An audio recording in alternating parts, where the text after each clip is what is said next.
Christianisme et islam, laquelle des deux religions est compatible avec notre siècle, avec notre époque, sinon on le dira plus simplement, des deux religions, laquelle suivre aujourd'hui. Pour en parler, nous avons invité le chercheur indépendant, mais sinon il faut le souligner, il a une assise chrétienne, Céleste. Le frère Céleste, bonjour. Bonjour. Vous allez bien? Oui, ça va. En forme? En forme. Vous le connaissez? Bien sûr que je le connais. D'accord. Cheikh Youssouf Ngolo, vice-président du Conseil supérieur islamique du Congo, bonjour. Bonjour. Vous serez aujourd'hui face à notre frère, sinon notre frère sera face à vous. Et puisque le décor a été planté, vous avez 2 minutes pour nous expliquer ce que vous pensez de cette thématique. Vous ouvrez les débats. Merci pour la parole, M. Diaz. Et sans plus tarder, je vais introduire directement le thème. Vous savez, pour comprendre le présent, il faut savoir se référer au passé afin de mieux voir les choses. L'islam est une religion qui est née et s'est développée dans la violence. C'est une religion qui est caractérisée par une très très longue période de guerre fratricide et de conquête territoriale par la violence. Et l'ensemble de ces lois et son modèle de société a été bâti sur ces influences. Et pour preuve, je peux citer Youssouf Al-Qaradawi, qui est un grand théologien et prédicateur, que je pense que mon grand frère ici connaît, qui dit ouvertement lors d'une émission télévisée, si on n'avait pas combattu les apostats après la mort du prophète, il n'y aurait pas d'islam aujourd'hui. Ainsi, il faut se poser la question, comment voulez-vous qu'une telle religion puisse être compatible à ce siècle? L'islam est une religion qui est basée sur un ensemble de lois non évolutives qui datent du 7e et 8e siècle. Un ensemble de lois qui n'a pas tenu compte de l'évolution humaine, l'évolution intellectuelle et mentale humainement. Et pour preuve, on peut prendre les 57 pays musulmans et islamiques qui se revendiquent islamiques aujourd'hui. Aucun de ces pays aujourd'hui n'est gouverné à 100% sur les lois islamiques. Mais on y voit plutôt un mélange. En optant pour une république, cet ensemble, ces pays se sont éloignés considérablement du modèle islamique qui est basé sur le califat. Or, une république, c'est le pouvoir du peuple, par le peuple et pour le peuple.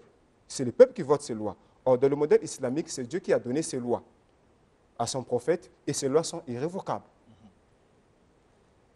Et si le système islamique était un système parfait, complet, et leur Dieu... Alors, ce n'est plus votre temps de parole. Okay, Cheikh Youssouf Ngolo, vous suivez Je avec dis au nom attention. d'Allah, le tout miséricordieux, le très miséricordieux, louange et purité à Allah, Seigneur de l'univers, qui a choisi le prophète Mohammed sur le paix bénédiction, en l'envoyant à l'humanité tout entière afin de tirer les êtres humains des ténèbres de l'idolâtrie vers la lumière parfaite, pour que cette religion y demeure jusqu'au jour dernier. Frère, j'ai eu l'impression qu'il a fait le coupé-coller et il n'est peut-être pas à la hauteur de ce qui a été proposé par Sidi 210, à savoir entre le christianisme et l'islam, quelle est la religion?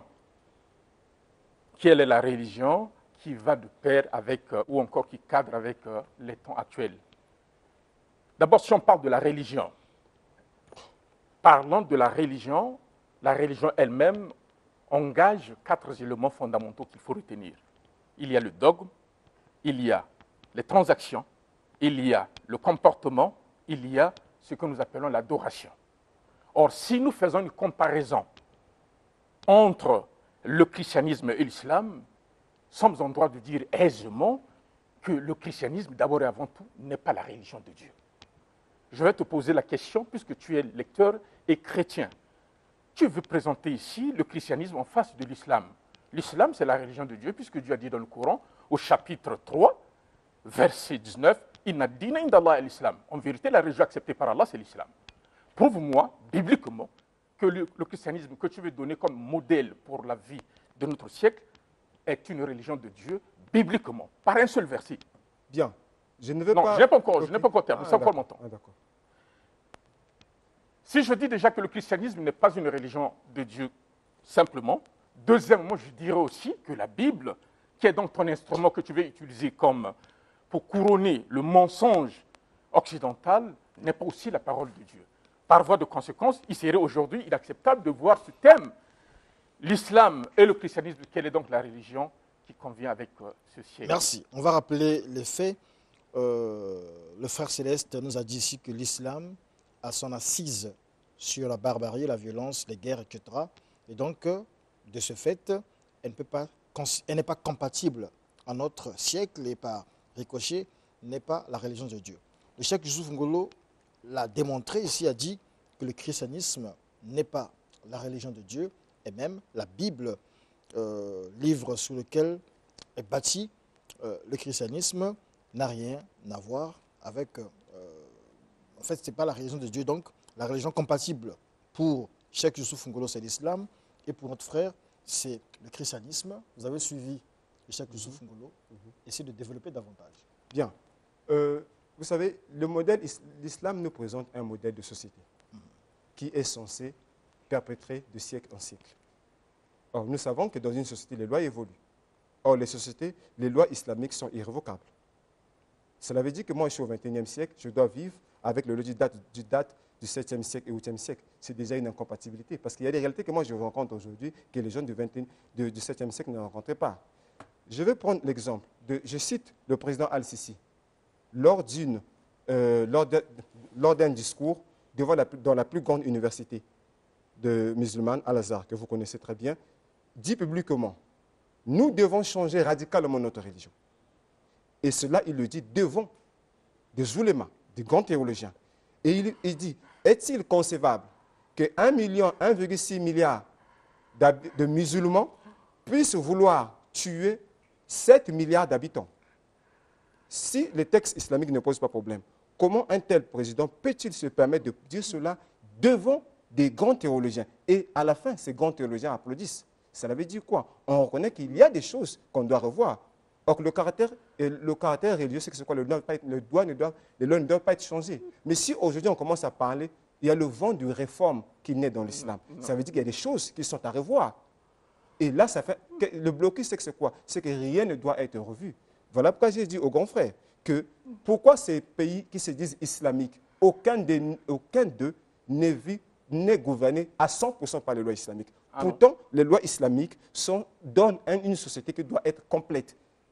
D'accord. Alors, je voudrais dire, bon, là-bas frère, moi je suis un peu vous avez encore quelques secondes. Oui. Oui. Vous avez encore votre temps. D'accord. L'islam nous dit qu'il est din, dunya et daoula, c'est-à-dire un modèle de société global avec Dieu et une religion qui est censée, un modèle de société qui est la solution du bonheur du monde. D'accord? Mais aujourd'hui, il faut se poser la question. Merci beaucoup. Mon frère, moi c'est... 1-0 déjà? Sincèrement, je 1-0 déjà? 1-0?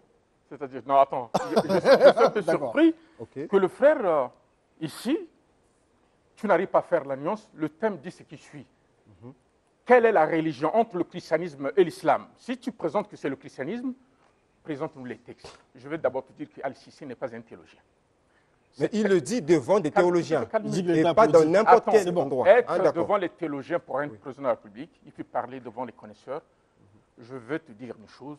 Mais les théologiens applaudissent. Calme-toi, personne n'applaudit. Oui. Ça sont ce que nous appelons ici des raisons échappatoires. Parle-moi des Écritures. Je croyais que toi, en venant, tu venais confirmer dans le Coran, dans la Sunna, comme avait dit Diaz que tu as étudié le Coran et la Sunna. Or, jusque-là, zéro. Mais s'il y a un livre qui est plus criminel, qui enseigne comment tuer, exterminer la race humaine, mais c'est la Bible. Ah, d'accord. Lis dans Deutéronome, je vais venir avec toi. Lis dans Deutéronome, vas-y, va avec moi, Diaz. Chapitre 20, verset 16, on va lire. Comment est-ce que le Dieu de la Bible demande qu'on extermine tout ce qui respire? Tout ce qui respire. Est-ce que tu peux citer aujourd'hui un seul verset du Coran qui demande de tuer tout ce qui respire? Je vais encore te citer je te donne ça à titre gracieux. Tu vas prendre également dans 1 Samuel. On va partir avec toi, chapitre 15, versets 2 à 3. Là, l'ordre a été intimé pour qu'on tue tous les bébés, toutes les femmes. C'est dans la Bible. D'accord. Mais si nous prenons aujourd'hui ce pays que tu es en train de dire qui n'est pas dirigé par la loi, aujourd'hui, sur toute la surface de la terre, on n'a pas un seul pays qui est dirigé par la Bible. Mais on a des pays aujourd'hui qui sont dirigés par le message du Coran. Et comment sont ces pays? Calme-toi. Ah, Mais le pays évolue. Qu'est-ce que tu veux ils sont comparer comment? aujourd'hui, l'Arabie Saoudite? L'Arabie Saoudite, il y a quoi? Ils ne sont pas du tout un modèle enviable Non, en fait, qu'on a envie d'aller y il installer. n'y a que... On a une présente un modèle du Calme-toi. tout. Ok, Pourquoi tu d'accord. t'agites? Excusez-moi, excusez-moi. En fait, tu n'as pas ici des pieds sur terre. Tu as eu juste à prendre des informations glanées sur le net et tu as cru comprendre qu'en venant ici, tu ne cites Ça ne sert nullement. pas, excusez-moi, ça ne sert pas Calme-toi. de chercher à me donner. Voilà, le problème, c'est que vous n'avez pas un invité qui ne connaît pas les règles du débat. Ça ne sert pas de vouloir Laisse-moi m'attaquer, restons sur le terminer. thème. Est-ce que je dis c'est D'accord. vrai ou c'est Monsieur, faux? Ton parole, faux. c'est qui? Ok, C'est d'accord. Alors, il faut que je termine. Je vais dire ce qui suit. Le Coran de Mohammed, sallallahu alayhi wa sallam, c'est un livre qui, jusqu'aujourd'hui, il y a des pays qui sont gérés par le Coran. À 100%. 100%. Le Coran est ici comme loi fondamentale en Arabie Saoudite. Alors, mais il y a la Bible pour faire aucun évoluer le pays débat. sur la surface de la terre. Pour faire évoluer le débat, on va aller. Je pose simplement des questions simples. Non, avant de poser... Attends que je Votre termine. parole est épuisée. Ah, d'accord. Voilà. Question simple pour vous d'abord. Est-ce que vous avez lu? Vous n'avez pas lu les Écritures? Pour qu'on comprenne que... Je n'ai pas. Bon. Combien la Bible est criminelle. Rappelez-moi le. Je vous ai parlé de Deutéronome. Je vous ai dit Deutéronome. chapitre 20, verset 16. D'accord. Deutéronome 20, Ceux qui sont à la maison peuvent prendre ça verset à 16. titre gracieux. on nous dit ici. On ne peut pas comparer. Mais dans la les Bible villes, avec je crois que c'est ça. Hein. D'accord. Ouais. Mais dans les villes de ces peuples dont l'Éternel, ton Dieu, te donne le pays pour héritage, tu ne laisseras la vie à rien. Tu ne de laisseras ce la qui- vie à quoi? À rien de ce qui Mais reste. comment c'est exterminer tout? Est-ce que vous avez un seul verset dans le Coran? Merci D'accord, beaucoup. j'aimerais Bon, votre réagir à parole ça. est plus. J'aimerais Vous allez à ça. réagir. Vous allez réagir. Ok, Moi, la question que j'aimerais vous poser, on garde votre question au frais. Vous dites que la religion aujourd'hui, parce que c'est un sujet comparatif en fait, on dit l'islam Oui. et le christianisme. Et donc, si l'islam n'est pas la religion compatible avec ce siècle, ça veut dire que c'est le christianisme qui Voilà. l'est. Qu'est-ce qui le justifie? Bien. La grande différence entre Mahomet et Jésus, c'est que c'est quoi? Mahomet était un législateur et Jésus était un moraliste. Jésus nous a donné qu'une seule loi. Tu aimeras ton Dieu de tout ton cœur, de tout son cœur, de toute ton âme et de tout son cœur, et tu aimeras ton prochain. Mahomet est venu avec la loi. Or, nous savons que les caractéristiques d'une loi, c'est que les lois sont appelées à évoluer. Or, le problème avec le modèle de société qui est donné par l'islam, il pose problème aujourd'hui. Sinon, dans ce monde d'aujourd'hui, on n'entendrait plus parler, on n'allait pas parler de la réforme de la religion dans l'islam. Si on parle de la réforme, ça veut dire qu'il y a un certain nombre de choses qui posent problème de compatibilité à ce siècle. Vous donnez raison à Saïd Ahmed apparemment. Ok. Monsieur Youssouf Ouais, Ngolo, ouais. Cheikh Youssouf Ngolo, Ouais. ici donc c'est la même question. Ouais. Donc pour vous, la religion, c'est l'islam. C'est l'islam qui convient compatible avec ce siècle, avec notre siècle. avec ce siècle. Pourquoi vous le dites? Parce que, regardons, si nous prenons les 4 éléments fondamentaux que j'ai cités ici le dogme, j'ai cité l'adoration, j'ai cité les transactions et le comportement. Si nous prenons les transactions, quelle est aujourd'hui, parlons de la crise financière qui est en train de frapper le monde entier. Mais revenez, il n'y a que l'islam qui est la seule religion qui a la solution à ce problème de la crise financière. C'est-à-dire? Aujourd'hui, s'il y a la crise qui est en train de nous secouer, mais c'est parce que nous sommes trompés la ligne directrice, celle de notre religion, c'est-à-dire la religion de Dieu, enseignée par tous les prophètes. Et regardez par exemple dans les transactions. Je donne 25 francs à Diaz. Après 3 semaines, Diaz va me demander 200 000 francs ou bien 150 000 francs avec intérêt. L'islam dit non. L'islam dit non. Regardez quand la crise économique a commencé en 2014. Christiane Lagarde, qui était la directrice l'ex-directrice, je veux Christine dire, Lagarde. Christine Lagarde, la française qui était ministre de l'économie. Elle a demandé aux experts de voir le mode de financement islamique qui est meilleur. Mais aujourd'hui, si nous regardons, si nous sommes sincères du point de vue comportemental, il n'y a rien à comparer le pays que Jésus, que lui, il présente comme son Dieu, la Palestine, et le pays de Mohammed, que jusqu'à aujourd'hui, la religion enseignée par Mohammed, et depuis le premier jour jusqu'à aujourd'hui, c'est la même prière que Mohammed a enseignée que jusqu'à aujourd'hui, nous sommes en train de faire. Donc, si on prend Youssouf Ngolo, on l'emmène en Chine, on m'emmène en Chine, je rentre dans la mosquée, je vais prier comme tous les musulmans chinois. Contrairement à un chrétien qui quitte, par exemple ici, contrairement à lui, Si aujourd'hui il part en Palestine, là où Jésus a vécu, mais cette ville-là n'est pas enseignée, n'est pas régie par les lois que Jésus a laissées, c'est-à-dire l'évangile. D'accord, ok. Il n'y a pas de compatibilité avec le christianisme. Pas de compatibilité. Qu'est-ce que vous reprochez concrètement à l'islam? Vous savez, l'erreur, je dirais, de l'islam, c'est le problème de contextualisation.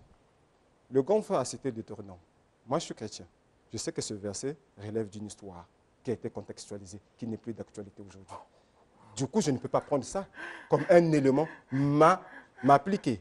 Christ est venu avec un message d'amour. Lorsqu'il me dit « aime ton prochain », vais-je pouvoir faire du mal à mon prochain?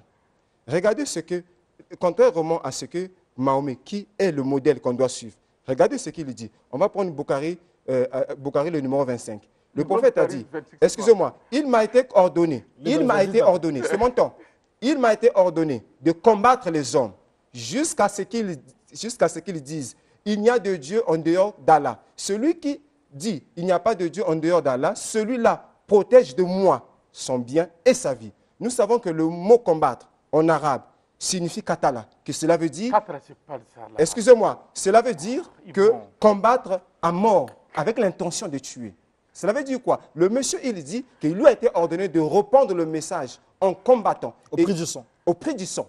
Puisqu'il dit que si celui qui ne dit pas qu'il n'y a de Dieu autre que d'Allah, il protège sa vie de moi et il protège sa vie de moi. Cela veut dire quoi? Si tu ne crois pas à Allah, il doit te tuer. C'est l'ordre qui lui a été donné. Réaction, Cheikh Youssouf Ngolo. Oui, je veux dire que le frère est en train de s'embrouiller. Ce qui est certain, je t'ai cité une écriture du Deutéronome. Aujourd'hui, qui n'est plus d'actualité. Calme-toi. Tu dis que ce n'est plus d'actualité. Mais si on te dit, avant que Abraham soit, je fus, il va dire que oui, c'est Jésus. Donc ton Dieu n'est que quand il s'agit d'établir... Il s'agit de contextualiser les choses. Il faut contextualiser les choses. Calme-toi. Le même Dieu de la Bible qui est dans l'Ancien Testament, c'est le même que vous suivez au niveau du Nouveau Testament. Tu ne peux pas aujourd'hui te chapper pour dire que cela, c'est... Jésus est venu avec quelle loi que Jésus est venu pour changer? Si Jésus est venu réellement, comme tu le dis, pour changer. Présentant la ville que Jésus a vécue. Est-ce qu'en Palestine aujourd'hui, la loi, c'est-à-dire l'évangile que Jésus a apporté de la part de Dieu est appliqué? Non. Mohammed qui a apporté le Coran depuis son vivant, après sa mort, jusqu'à... On va quitter ce monde-là. Le Coran serait toujours applicable. Merci beaucoup. Pour dire que l'islam, en toute sincérité, c'est la religion qui cadre, qu'il faut pour le bien-être de la société, je veux dire des hommes sur cette terre. Merci beaucoup. On écoute les arguments des uns et des autres. Et moi, la question que je me pose en ce moment, c'est on reste en Afrique. L'Afrique aujourd'hui est en proie à beaucoup de problèmes, de sous-développement, des maladies. Le monde aujourd'hui est en proie et victime du terrorisme, de la crise sanitaire, le Covid-19, toutes ces maladies qu'on connaît et tout ça, toutes ces catastrophes naturelles. Qu'est-ce que le christianisme nous propose? En ce moment-là, nous, on verra des deux religions, laquelle peut être compatible à ce siècle. Par rapport à tous les drames de ce siècle, qu'est-ce que le christianisme nous propose? Bien. En dehors de la vie éternelle. Okay. Le christianisme, en son sens, croit que Dieu a donné à l'homme les capacités de trouver une solution face à ces problèmes. Comment? Je m'explique. Le christianisme est une religion qui est basée sur l'amour. Il dit « aime ton prochain ». Cela veut dire quoi? Il n'exclut pas à l'homme, face à ces problèmes, de développer les capacités de trouver des solutions. Il ne lui donne pas une modalité. Pourquoi? Parce que l'homme n'est pas le même. Au fil des années, l'homme évolue. Mais dans le christianisme, il s'agit de développer une relation avec son Dieu, mais tout en travaillant. Donc ça veut dire, quand je travaille, je trouve des solutions face à mon problème. Ces capacités-là, Dieu me l'a donné. Et il ne me pose pas une modalité, un modèle de société donné. Mais c'est à moi de développer... On prend un cas pratique. Covid-19, le christianisme nous propose quoi? Parce que jusque-là, c'est la science qui se bat à nous proposer des choses. Oui, mais la science, le christianisme n'est pas là pour proposer des solutions scientifiques. D'accord? Et je pense que même dans le Coran, il n'y a pas de solution là-dessus. D'accord, parce que c'est des problèmes qui n'ont pas été pourvus d'avance. Pour nous les chrétiens, qu'est-ce que la Bible nous dit? Vous priez sur les malades et ceux-ci seront guéris. Nous avons la foi. Quand une personne est malade, on prie pour lui et Dieu fait grâce. D'accord. Même question à vous. le monde aujourd'hui, Mais l'Afrique, D'accord. qu'est-ce que l'islam nous propose? On parle tous les jours aussi du christianisme, de l'islam. Qu'est-ce que vous nous proposez? Exact, je vais vous proposer, je dis, mais il faut qu'avant qu'on quitte ce plateau, qu'il nous confirme que le christianisme, c'est la religion de Dieu. Vous aurez l'occasion Alors, de... Moi, je reviens pour pose des dire que questions. L'islam, concrètes. tranquillement, l'islam a des solutions. Déjà, pour ce qui concerne l'économie, l'organisation de la société. Vous avez déjà parlé de l'économie avec Christine Lagarde et Je tout parle ça, de la tout ça. zakat. Je parle de la Ah, zakat. d'accord, bon, allez-y. Je parle de la zakat. Allez-y. La zakat, c'est un pilier parmi les piliers de l'islam.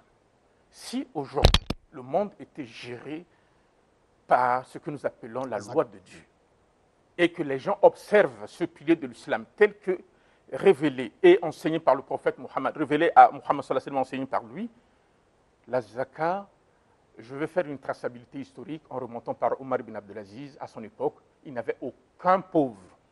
C'est-à-dire tout le monde, chaque fois que la zakat se présentait, il fallait donner à toutes les maisons. Et ça veut dire quoi? Ça veut dire que quand on a des moyens, on doit faire largesse de bonté envers les démunis pour établir l'équilibre. Il ne peut pas avoir... Vous n'avez pas répondu à la question? Mais je suis en train de répondre Ah, à cette d'accord, question. excusez-moi. Allez-y. Vous avez la chaleur un peu. Vous ne pouvez pas aujourd'hui avoir ce qu'on appelle la justice sociale si vous détournez les vraies valeurs de la religion. Non, parce que l'islam a proposé en ce qui concerne la santé, par exemple, que chaque citoyen craigne Allah. Si aujourd'hui nous avons tout ce que vous connaissez comme maladie, mais d'un côté, il faut avouer que l'homme lui-même a été à l'origine de ce qui nous a frappés. Parmi tant d'autres, on va dire la dépravation des mœurs, ce que nous sommes en train de constater. Vous voyez un peu, quelqu'un se réveille un matin, comme par exemple chez mes frères, sans qu'il n'ait appris la Bible, comme ce frère. On parle de vous, en fait. C'est ce que je le dis. C'est ce que je dis. On parle de l'islam. Mais oui, c'est votre apport. L'apport de l'islam, c'est ce que je suis en train de dire. C'est-à-dire, avant que tu ne te proposes la solution de rendre service à X ou Y, il faut te rassurer que tu as des moyens. Aujourd'hui, l'islam incite le fils d'Adam, toi musulman, il faut que tu travailles pour avoir ton pain. Cas pratique, comme j'ai demandé à l'autre, cas pratique, Covid-19, qu'est-ce que l'islam nous propose? L'islam a été clair. Quand il y a une maladie, il faut le traitement. Le traitement que l'islam a proposé pour le cas de Covid-19, j'avais déjà dit ça ici, si la maladie est dans une zone, si les gens avaient appliqué ce que l'islam avait enseigné, on ne serait pas arrivé aujourd'hui à ce forfait. Parce que l'islam nous a dit, s'il y a une pandémie quelque part, ne vous y rendez pas. Ceux qui sont atteints de cette maladie ne doivent pas sortir. Ils doivent rester en mode quarantaine, c'est-à-dire là-bas, et on va constituer un bloc de personnes douées de connaissances pour aller les traiter. Mais pas les sortir pour venir se mélanger avec des personnes qui sont saintes. Or, il s'est passé que les gens ont foulé au pied les enseignements du prophète Mohammed sallallahu alayhi wa sallam. Maintenant, en termes de traitement curatif, on va dire que nous avons des frères qui sont en train de faire des efforts sur les habbat. Merci beaucoup, je lis des messages ici. On me dit ici, c'est un message anonyme, le thème est très intéressant et j'ai hâte de vivre les arguments débatteurs et dit waouh. Et puis, je lis encore un message ici. Question aux débatteurs. Islam et christianisme, religion de paix pour l'une et religion d'amour pour l'autre. Comment explique-t-il la guerre entre Israël et la Palestine? Comment explique-t-il ce qui se passe actuellement sur l'esplanade des mosquées en Israël? Non, d'abord vous. Non, mais posez la question parce que pour moi... Non, allez-y. Moi, c'est simple. Je vais dire ce qui suit. La mosquée de Aqsa, vous savez, le prophète Mohammed, sur le bénédiction, nous a parlé de 3 mosquées sacrées, à savoir la mosquée de Haram Maki, la mosquée de Madina et la mosquée de Aqsa. Mais cette mosquée aujourd'hui, elle est prise en otage par les sionistes, par les juifs que vous connaissez, en train de faire mal chaque jour. Il n'y a pas un seul jour, sauf ils sont en train d'occuper anarchiquement, chasser les Palestiniens de leur terre. Et pour cette raison, vous voyez les frères, tu es dans ta maison, on vient, on te dit, sors, on casse la maison. Et c'est ce qui fait qu'aujourd'hui, il y a des frères, quels sont ces hommes sur cette terre-là qui n'ont pas droit à la vie? Les Palestiniens restent comme ça, dans leur maison, les Israéliens viennent avec les bombes, ça tue, et aucune personne, sinon aucune organisation internationale, ne se met debout pour parler simplement parce que l'Israël est l'ami des États-Unis. Le problème de l'islam et de l'Israël et la Palestine est un problème complexe qui date depuis des siècles. Si bien qu'aujourd'hui, imaginez que même les plus grands, les grands de ce monde qui essaient de s'y mettre là-dessus ne trouvent pas de solution. Donc, moi, personnellement, me voter là-dessus, c'est comme aller dans une affaire que je ne maîtrise pas assez. D'accord, j'espère qu'il vous a suivi. Nous avons ici Mike Kamaloula qui nous dit « Bonjour Dia, je voulais souligner un fait. Les versets qu'il vient de citer ne sont pas du christianisme, car le christianisme commence à partir de la vie de Jésus. Deuxième fait, le Coran aussi, dans certains contextes, demande de tuer les kafirs. Pour conclure, les deux religions sont compatibles avec notre siècle, selon que les religieux les pratiquent dans le cadre de la laïcité. Aucune n'a la primauté sur l'autre. Et puis ici, c'est le frère Sidney, il dit, voilà, ça c'est un message destiné à l'apôtre, c'est déjà passé, et il dit, le jeûne ne pèse pas, il fallait opposer le musulman à Boris Mbota. Voilà, on continue à le lire ici. Il faut faire venir Mbota donc. C'est un avis, hein, en tout cas. Oui, je ne fais que lire malheureusement, tu n'appelles le message. du Coran, de la Bible. Bon débat ici, là je vais sur WhatsApp, bon débat, parce que vous allez conclure tout à l'heure. Bon débat, je pose juste la question aux musulmans. Pourquoi la plupart des terroristes sont musulmans? Ensuite, que signifie Allah Akbar? Parce que les terroristes utilisent ce mot-là. Bon débat, je vais l'écouter, je vais écouter l'argument du musulman. D'accord, je veux dire déjà que pourquoi la plupart des terroristes sont des musulmans, je ne sais pas. C'est une question qui n'a pas son sens parce que la plupart... Est-ce qu'il y a un terrorisme qui dépasse ce que font les Occidentaux? Je vais vous demander, donnons la réponse au frère, celui qui a posé la question. Il faut qu'il lise le livre du frère, un éminent, c'est un colonel suisse, hein, Baud, ce colonel qui a écrit sur le terrorisme. Il a dit que le terrorisme, c'était carrément une invention occidentale. Comment pouvez-vous aujourd'hui comprendre, téléspectateurs, que le Nigeria, le Boko Haram, ces bandits qui sont au Nigeria, qui font la terreur, tous les États se sont mis debout pour les exterminer, n'arrivent pas à les exterminer. Où est-ce qu'ils trouvent les armes?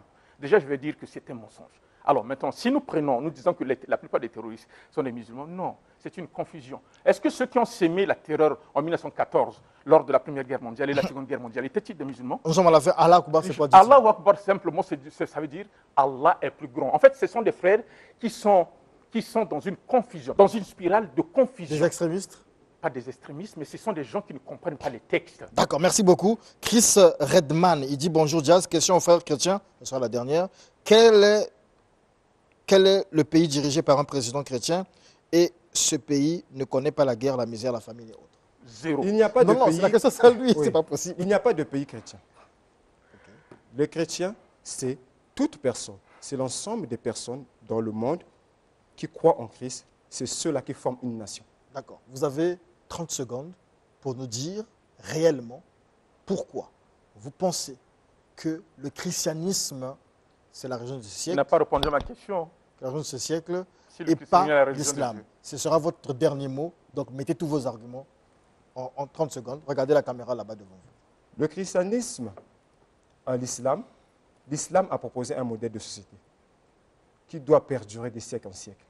Il n'a pas tenu compte que l'homme est appelé à évoluer. Ça veut dire quoi? Chercher à vivre sous l'islam, c'est être bloqué au 7e siècle. Or, c'est un problème. Pourquoi? Parce que les problèmes des gens qu'on rencontre aujourd'hui, le modèle de société que nous avons aujourd'hui, ce n'est pas un modèle de société qui correspond aux lois que l'islam prescrit. exemple, quelle loi? La preuve en est. Donc, il est recommandé dans les pays islamiques, dans la loi islamique, de couper la main et les pieds à ceux qui volent. Aujourd'hui, nous avons beaucoup de pays Merci qui beaucoup. n'appliquent pas cela. Je veux dire Cheikh que Youssouf Ngolo, même question. l'islam, c'est Regardez la religion caméra de là-bas. Dieu. Voilà. L'islam, c'est la religion de Dieu qui cadre avec les temps actuels jusqu'au jour où nous allons quitter ce monde-là. Déjà, regardez, la révélation que le prophète a reçue parlant de la polygamie. Aujourd'hui, l'ONU nous a donné des estimations, 7 milliards de personnes. Si on s'en tient à ce que vous dites pour le mariage, un homme et une femme, comme maladroitement interprété par la Bible, ça veut dire que les 2 milliards d'hommes vont se marier à 2 milliards de femmes, il y aura 4 milliards de femmes en ballottage. C'est 4 milliards de femmes. Proposez-nous la solution en tant que chrétien. Zéro. C'est l'islam qui a proposé la solution pour dire mariez parmi les femmes qui vous plaisent, 2, 3, 4. Si vous avez peur de On applaudit pour les débatteurs, s'il vous plaît. On applaudit les débatteurs. Vous avez pu passer votre message? Oui, ça va. Il vous a convaincu? Ben, il faut qu'il apprenne Non, encore. il ne peut pas accepter parce que Non, c'est il a normal. passé le Vous message. êtes conscient qu'on l'avait Accepter convaincu? cela, Il ça a serait passé- Vous êtes comme- conscient qu'on l'avait convaincu quand même? Pardon? Vous l'avez convaincu? Non. En fait, vous savez, les musulmans sont dans un profond déni. Bon, je comprends, il a fait du temps, il a mis du temps en Algérie. et il n'a Non, pas c'est profité pas le de la fait. religion. Vous savez, le Est-ce qu'on prophète peut Denis, se c'est saluer? quoi? Oui, bien sûr. D'accord. Vous êtes un grand frère, comment on n'est pas se Merci saluer? beaucoup. Ça a été une échange, Merci. un échange plutôt. Merci beaucoup. qu'on est Tu as eu venu au faire moins ici. le courage de rester. Je me disais, il va ne faire s'agit pipi dans pas ses habits. du Après le courage. gel hydroalcoolique. Il ne s'agit Après, pas- voilà, le gel Ah hydroalcoolique, ouais. vous lavez les. Voilà. Les mains. Donc on se salue plus comme ça. On c'est- peut se voilà. Ah, d'accord, bon, mais vous Comme on savez, se là. salue, on va- Voilà. Dieu- Donc Dieu juste va après faire là, la- le gel hydroalcoolique. Pas de souci. Merci d'accord, beaucoup. c'est pas Merci problème. beaucoup. C'était le face-à-face jingle et on revient si encore du temps.